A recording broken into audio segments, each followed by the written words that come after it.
So there are rumblings from some shareholders who may be looking to oust the chairman at Penn West, Rick George. Could this company be facing a proxy battle? Will it go that far? Joining us now, Brad Allen, founder of Branav Shareholder Risk Management. Brad, thanks for joining us. And you advise investors on how to deal with proxy fights, governance issues? Yeah, thanks, Andy. I advise boards and occasionally shareholders primarily on how to try to avoid and mitigate shareholder risks that might come out of issues like this. Tell us what stands out. If this turns into a proxy battle, will it be very unusual? I think if it actually turns into a proxy battle, it won't be that unusual from the typical ebb and flow of how these things go. I think it's much too early. I don't see a proxy battle coming out of this at this particular juncture. I think everyone's going to be waiting to see what the outcome is of the investigation. And I agree with the points that were made in your previous interview with regards to it doesn't look perceptually great from a governance perspective having the audit committee potentially reviewing its own issues.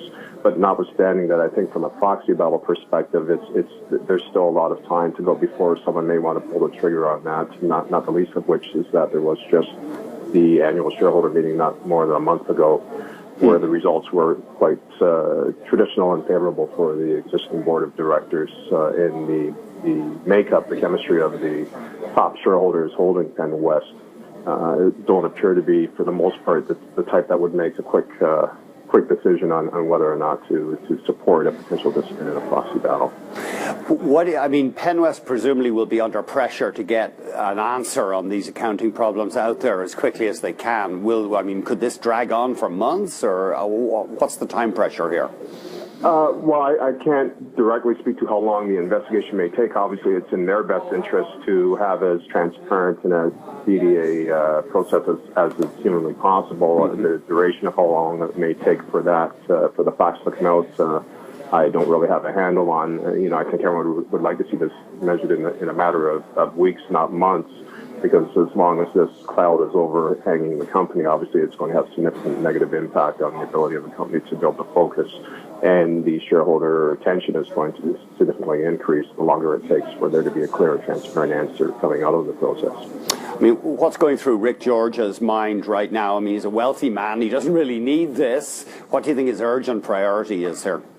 I'd say his urgent priority is to make sure the process that he has in place and is backing with respect to this investigation unfolds as quickly and as transparently as possible. In any of these types of situations, whether they lead into a proxy battle or not, it's about clearness of communication and accuracy, and you don't want to be coming out with something quick and then having to restate it. That'd be an awful lot like what may be happening now. You want to ensure that the facts come out in a measured sort of speed, and that you don't have to retract statements that you make initially. So the main thing going through his mind is to make sure he's got the right players. Comments on the lawyers, it's always fun to be a lawyer in these times.